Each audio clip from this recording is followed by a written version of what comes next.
Hello viewers, today I Kavach Kaur from Lovely Professional University on behalf of the team Cyber Creepers, which comprises Vishwajit, MD Abubakar, Raghav Gupta, Urvesh Waghela and Sushant Kumar, mentees of Dr. Yasir Rafaq. I'm very much proud of presenting the overview of our project Spam Detection Using AI, which is based upon the Spam Alert System. The ID of the problem statement is KVH007.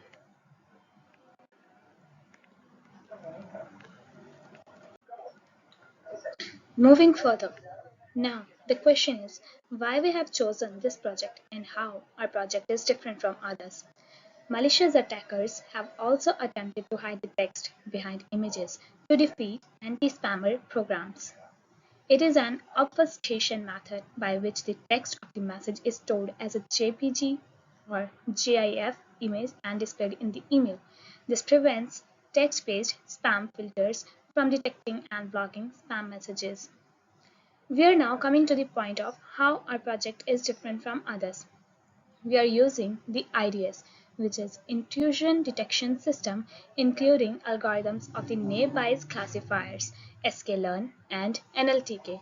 Basically, IDS monitors the network traffic and analyzing it for signs of possible intrusions, such as exploits, attempts, and incidents that may be imminent threats to your network.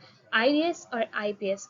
IPS means Intrusion Prevention System monitors all traffic on the network to identify any well-known malicious behavior. IDS or IPS identifies and blocks exploit attempts to compromise networks by exploiting vulnerabilities within a device or software. We can add the feature of verifying links. Means if there is shortened URL, we can check if it is URL to any ads or phishing or is it useful link. Since spam emails or messages could be hazardous or suspicious to consumers, we are developing algorithms that will allow us to prevent spam messages sent by a spammer. Moving further, this is the approach for the functioning of our project. Rule-based filters. This approach involves setting up a set of rules or filters that identify messages as a spam based on specific criteria such as certain words, phrases, or patterns in the message content, sender email addresses, subject line, etc. Second, machine learning algorithms. Machine learning algorithms can be trained on large datasets of non-spam and non-spam messages to identify patterns and features that distinguish the two.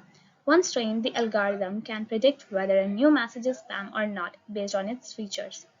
Bayesian filtering. Bayesian filtering is a statistical approach that calculates the probability that a message is spam or not based on its contents. Blacklists and whitelists. A blacklist is a list of non-spam email addresses or domains that are automatically filtered out, while a whitelist is a list of trusted email addresses or domains that are always allowed. Content-based filtering.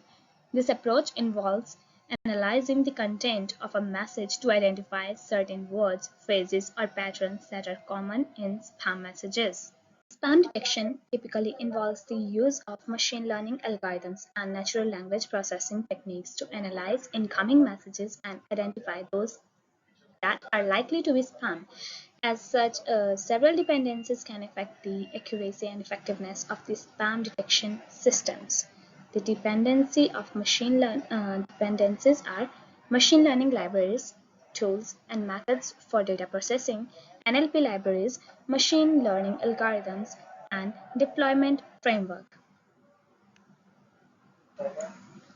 Workflow. Now, this is how our project works.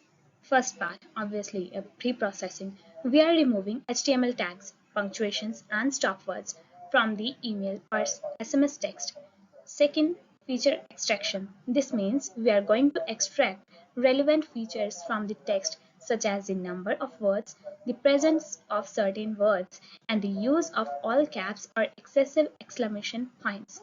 The next part is model training, using a machine learning algorithm to train a model on a labeled dataset of spam and non-spam emails or SMS. Model testing. test the model's performance on a separate validation dataset to determine its accuracy and other performance matrices. Threshold determination. Choose a threshold probability above which emails and SMSs will be classified as spam.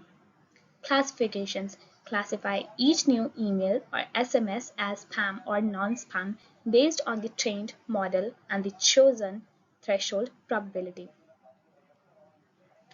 On the front end, our spam detection website has been created using HTML, Tailwind, and JavaScript. We used Flask, a Python web framework, to our link front end to backend. It enables us to quickly and accurately deliver results to users by integrating our website with our spam detection systems. Use cases. Spam detection utilizing AI has taken on an increasing amount of significance in the modern digital world when email inboxes, messaging platforms, and social media platforms become overloaded with unwelcome communications. Following are a few uses of AI in spam detection. Email spam filtering. By examining the email's contents, the sender details, and user behaviors, artificial intelligence is used to weed out undesired and potentially hazardous emails. By doing this, customers are better protected against malware, phishing schemes, and other security dangers. Text messages spam detection. AI can examine text messages content to identify spam that may have been generated by bots or people seeking to deceive users. Social media spam filtering. Unwanted posting, comments, and messages on social media networks can be filtered away using artificial intelligence. By doing this, fake news, hate speech, and other poor content are less likely to spread. Ad fraud detection. By examining user behavior and spotting questionable activities, artificial intelligence may discover and stop fraudulent advertising practices like click fraud. Here are some showstoppers of our project: lack of diverse data, legal consideration, evolving spam techniques, large real time datasets. Training of model for spam detection requires large datasets, which can be insufficient in some cases. Spam detection involves use of personal data, which may be ethical or legal concern. Spamming techniques involves constantly, which might take some time to adapt new patterns. Since this model will work on real-time data set, it might occupy huge space, which can increase the cost. To the accuracy part, we implemented IDS on the Jupyter framework. It consumes training time 4.67.